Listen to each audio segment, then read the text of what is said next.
പിതാവും പുത്രനും പരിശുദ്ധ റൂഹായുമായ സത്യേക ദൈവത്തിൻ്റെ നാമത്തിൽ തനിക്ക് സ്തുതി. നമ്മുടെ മേൽ തൻ്റെ കരുണയും മനോഗുണവും എന്നേക്കും ഉണ്ടായിരിക്കട്ടെ. ആമീൻ. ഇന്ന് നമ്മൾ അല്പസമയം ചിന്തിക്കുന്ന വിഷയം ആവർത്തന പുസ്തകം 14-ാം അധ്യായത്തിലെ 26-ാമത്തെ വാക്യമാണ്. ആ വാക്യം ഇങ്ങനെയാണ്: നിന്റെ ഇഷ്ടം പോലെ മാടോ ആടോ വീഞ്ഞോ മദ്യമോ ഇങ്ങനെ നീ ആഗ്രഹിക്കുന്ന ഏതിനെയും ആ പണം കൊടുത്തു വാങ്ങി നിന്റെ ദൈവമായ യഹോവയുടെ സന്നിധിയിൽ വെച്ച് തിന്ന് നീയും നിന്റെ കുടുംബവും സന്തോഷിക്കണം.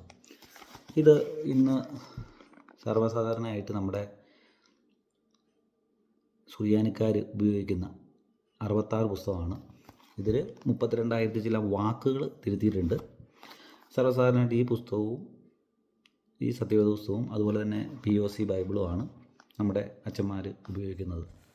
അച്ഛന്മാർ, പ്രസംഗികർ, ഈ മിഷൻ്റെ ആളുകളെല്ലാം നമ്മുടെ വിശുദ്ധ ഗ്രന്ഥം 2 പാവന്മാരുടെ കൽപ്പനകളാണ്, ഇതാണ് ഉപയോഗിക്കേണ്ടത്. പക്ഷെ അത് ഇവർ തിരുത്തിയതൊക്കെയാണ് ഉപയോഗിക്കുന്നത്. POC ബൈബിളാണെങ്കിലും യുവതി ഗർഭം ധരിച്ചെന്നാണ് യെശയ്യാ പ്രവചനത്തിലുള്ള വാക്യം ഉള്ളത്. അപ്പോൾ അങ്ങനെ തിരുത്തിയാണ് ഉപയോഗിക്കുന്നത്. അപ്പോൾ നമ്മളിവിടെ ഈ വായിച്ച വാക്യം വീഞ്ഞോ മദ്യമോ വാങ്ങി യഹോവയുടെ സന്നിധിയിൽ വെച്ച് കഴിക്കാനാണ് പറഞ്ഞിരിക്കുന്നത്. ഇവരുടെ ഇപ്പോൾ ഈ അടുത്ത കാലത്ത് 2-3 പ്രസംഗം ഓൺലൈനിൽ കേട്ടത്, ഏകദേശം അരമണിക്കൂറോളം ഇവർ മദ്യപാനത്തിനെതിരെ പ്രസംഗിക്കുന്ന ഒരു വീഡിയോ കണ്ടു. ഈ പഴയ നിയമത്തിലെ വാക്യങ്ങൾ ഉദ്ധരിച്ച് യഹോവയെ സ്തുതിക്കണമെന്നും യഹോവയുടെ കൂടെ നടക്കണമെന്നും ഇരിക്കണമെന്നും ഒക്കെ പറയുന്നു. അപ്പോൾ നമ്മളിത് ഈ കരിസ്മാറ്റിക്കിൽ ഒരു സമയത്ത് പെട്ടുപോയതുകൊണ്ട് ഈ ബൈബിൾ ഇങ്ങനെ 3 പ്രാവശ്യം വായിച്ചിട്ടുണ്ട്. മൂന്ന് പ്രാവശ്യം ഫുള്ളായിട്ട് വായിച്ചിട്ടുണ്ട്. പിന്നെ ഒരുപാട് പ്രാവശ്യം ഇത് വാക്യങ്ങൾ പഠിക്കാനൊക്കെ ആയിട്ട് വായിച്ചിട്ടുണ്ട്. അപ്പോൾ അന്ന് നമുക്കിതിനെക്കുറിച്ച് കൃത്യമായി എങ്ങനെയാണ് ടെക്സ്റ്റ് എന്താ, പ്രീ ടെക്സ്റ്റ് എന്താ, കോണ്ടെക്സ്റ്റ് എന്താണെന്ന് മനസ്സിലായിരുന്നില്ല. അതുപോലെ തന്നെ സഭയുടെ വിശ്വാസം എന്ന് പറയുന്നത്, സുറിയാനി സഭയുടെ വിശ്വാസം എന്ന് പറയുന്നത്, അത് ലിറ്റർജിയും വിശ്വാസ പ്രഖ്യാപനങ്ങളും, അത് പൊതു സുന്നോദോസും 3 പൊതു സുന്നോദോസും അതോടൊപ്പം തന്നെ നമ്മൾ പ്രാർത്ഥനയിൽ ഓരോ വിശ്വാസ പ്രഖ്യാപനങ്ങൾ നടത്തുന്നുണ്ട്. അതുപോലെ തന്നെ വിശുദ്ധ, ഇതെല്ലാം 3 കൂടെ ചേർത്ത് പഠിക്കുമ്പോഴാണ് സഭയുടെ വിശ്വാസ സത്യമാകുന്നത്, സ്തുതി ചൊവ്വാക്കി വിശ്വാസമാകുന്നത്. നമുക്കെല്ലാത്തിനും ഒരു പ്രാർത്ഥനാ ക്രമമുണ്ട്. അതുകൊണ്ടാണ് നമ്മുടെ ക്രമങ്ങൾ, എല്ലാത്തിനും നമുക്ക് ക്രമമുണ്ട്. അതുകൊണ്ടാണ് പ്രാർത്ഥനാക്രമം ഉണ്ടെന്ന് പറയുന്നത്. ആ ക്രമം അനുസരിച്ചുള്ള കാര്യങ്ങൾ മനസ്സിലാക്കുകയും പഠിപ്പിച്ചും തരണമെന്ന് ഉള്ള കാര്യങ്ങൾ മനസ്സിലാക്കിയത് ഷിബു പീഡിയകൽ എന്ന പാസ്റ്ററിൻ്റെ വീഡിയോ കേട്ടത് കൊണ്ടതാണ്. അതുകൊണ്ടാണ് ഈ സഭയുടെ പുസ്തകങ്ങൾ മേടിച്ച് പഠിക്കാനുള്ള സാഹചര്യങ്ങൾ കൂടുതലായിട്ട് സഭയുടെ പുസ്തകം. ഇതൊന്നും നമുക്ക് സാധാരണ ഒരു വിശ്വാസിയെ സംബന്ധിച്ച് അവൻ പള്ളിയിൽ അവൻ്റെ യാമപ്രാർത്ഥനകൾ തയ്ച്ച് കൂദാശകൾ സംബന്ധിക്കുകയും വിശുദ്ധ കുർബാന സംബന്ധിക്കുകയും അത് സ്വീകരിക്കുകയും ചെയ്ത് പറ്റുന്ന പണിയെടുത്ത്, അവൻ എന്ത് ജോലിക്കാണ് പോകുന്നത് ആ ജോലിയെടുത്ത് സമൂഹത്തിന് പറ്റുന്ന നന്മ ചെയ്ത് ജീവിക്കുക എന്നതാണ് സാധാരണ ഒരു മനുഷ്യൻ.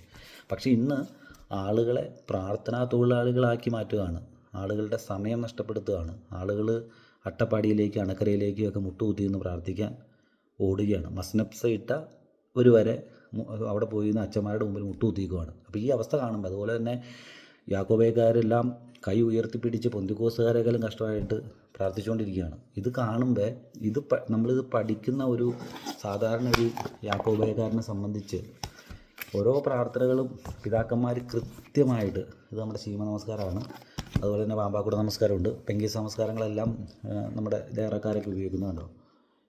ഇതുപോലുള്ള ശ്രദ്ധകളിൽ ഈ വിശ്വാസ സത്യങ്ങൾ നമ്മുടെ ഗീതങ്ങളിലും നമ്മുടെ പ്രാർത്ഥനകളിലും ഇതുപോലെ നമ്മുടെ വിശ്വാസ സത്യങ്ങൾ ഇരിക്കുന്നത് മനസ്സിലാക്കിയപ്പോൾ ഇത്തരം കഞ്ചാവടിച്ച് നടക്കുന്ന ആളുകൾ പറയുന്നത് പോലെ അവിടെയുണ്ട് ഇവിടെയുണ്ടെന്ന് ഈ ഇതുപോലുള്ള ബൈബിളിലെ വാക്യങ്ങൾ, ടെക്സ്റ്റ്, പ്രീ ടെക്സ്റ്റ്, കോണ്ടെക്സ്റ്റ് മനസ്സിലാക്കാതെ അടർത്തിയെടുത്ത് പ്രസംഗിപ്പിച്ച് തിരിച്ചിരിക്കുകയാണ്. അപ്പോൾ നമ്മളിപ്പോൾ ആദ്യം പറഞ്ഞ ആ ആവർത്തന പുസ്തകത്തിൻ്റെ 14-ാം അധ്യായത്തിലെ വാക്യത്തിൽ പറയുകയാണ്, വീഞ്ഞും മദ്യവും ചേർത്ത് യഹോവയുടെ സന്നിധിയിൽ വെച്ച് കുടിക്കണമെന്ന്.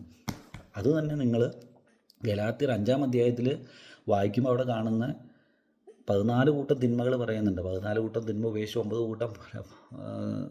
കൂട്ടം ഫലങ്ങൾ സ്വീകരിക്കുന്നതിനെ കുറിച്ച് പറയുന്നുണ്ട്. അപ്പോൾ അവിടെ മദ്യപാനി ദൈവരാജ്യം അവകാശമാക്കില്ലെന്ന് അവിടെ പറയുന്നത്. അപ്പോൾ ഇവിടെ പറഞ്ഞത് നേരെ ഓപ്പോസിറ്റ് അവിടെ പറയുകയാണ്.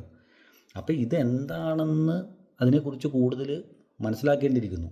അപ്പം നമ്മൾ ഇവിടെ മദ്യപാനത്തിൻ്റെ അവയർനെസ് പ്രോഗ്രാം നടത്തുക, ഇവിടെ അതിൻ്റെ സെൻറ്ററുകൾ ഒക്കെ നടത്തുക, കാര്യങ്ങൾ നടത്തുമ്പോൾ ഇത് അരച്ച് കഴിക്കണം, വിഴുങ്ങണമെന്ന്, ഇരുമ്പൊലക്ക പോലെ വിഴുങ്ങണമെന്ന് പറയുന്നവർ ഇത് എന്താണ് ഈ വാക്യത്തിൽ എഴുതിയിരിക്കുന്നതെന്നും കൂടി പറഞ്ഞു തരാൻ ബാധ്യസ്ഥയുണ്ട്. കഴിഞ്ഞ ദിവസം ഒരു ചെറിയൊരു പ്രസംഗത്തിൽ കണ്ടു, അവർ POC ബൈബിളാണ് ഉപയോഗിക്കുന്നത്. എന്നിട്ട് അവിടെ അവർ പറയുന്നുണ്ട് അറിയോസിൻ്റെ വേദവിരീതം, നെസ്തോറിൻ്റെ വേദവിരീതം, അങ്ങനെയുള്ള പല വേദവിരീതങ്ങളുണ്ട് എന്ന് പറഞ്ഞിട്ട് പിന്നെ അവർ സഫാനിയുടെ വചനം എടുത്തിട്ടാണ് മദ്യപാനത്തിനെതിരെ ഒരു കാര്യം പറഞ്ഞത്. അതേ പഴയ നിയമത്തിൽ ആവർത്തന പുസ്തകത്തിലും സംഖ്യാപുസ്തകത്തിലും പല സ്ഥലങ്ങളിലും ഇതുപോലെ ഈ മദ്യം ഉപയോഗിക്കണമെന്നും അത് സന്നദ്ധിയിൽ യഹോവയുടെ സന്നിധിയിൽ അർപ്പിക്കണമെന്നും പറഞ്ഞിട്ടുണ്ട്. അപ്പോൾ അത് പരസ്പര വിരുദ്ധമായ കാര്യങ്ങളാണ് പറയുന്നത്. അപ്പോൾ അത് തെറ്റാണെന്ന് അതിനെക്കുറിച്ച് കൂടുതൽ മനസ്സിലാക്കി കഴിയുമ്പോൾ അവിടെ എഴുതിയിരിക്കുന്ന പല കാര്യങ്ങളും നമ്മൾ മോറാൻ യേശുമിശിഹയിലൂടെ പഠിച്ചില്ലെങ്കിൽ അത് തെറ്റാണെന്ന് 2 കൊരിന്ത്യർ 3-ാം അധ്യായത്തിൽ എഴുതി വച്ചിട്ടുണ്ട്. നിങ്ങൾ മോശയുടെ പുസ്തകം വായിക്കുമ്പോൾ അതിലൊരു മൂടുപടം ഉണ്ടെന്നും അത് കർത്താവായ യേശുമിശിഹയിലൂടെ വായിക്കുമ്പോഴാണ് അത് കൃത്യമായിട്ട് അതിനെ മനസ്സിലാക്കാൻ പറ്റുള്ളൂ എന്ന് പറഞ്ഞിട്ടുണ്ട്. സഭയുടെ സദറുകൾ വായിക്കുമ്പോൾ അദർശനായ ദൈവത്തെക്കുറിച്ച് പറയുന്നുണ്ട്. യോഹന്നാൻ 1-ാം അധ്യായം 18-ാം വാക്യത്തിൽ പറയുന്നു, ഈ ദൈവത്തെ ആരും ഒരു നാളും കണ്ടിട്ടില്ല, പുത്രൻ തമ്പുരാനാണ് വെളിപ്പെടുത്തി തന്നതെന്ന് പറഞ്ഞിരിക്കുന്നു. അപ്പം സഭയുടെ വിശ്വാസം തൃത്വവിശ്വാസവും ത്രിയേക ദൈവവിശ്വാസവും തിയോസെൻട്രിക് വർഷിപ്പുമാണ്.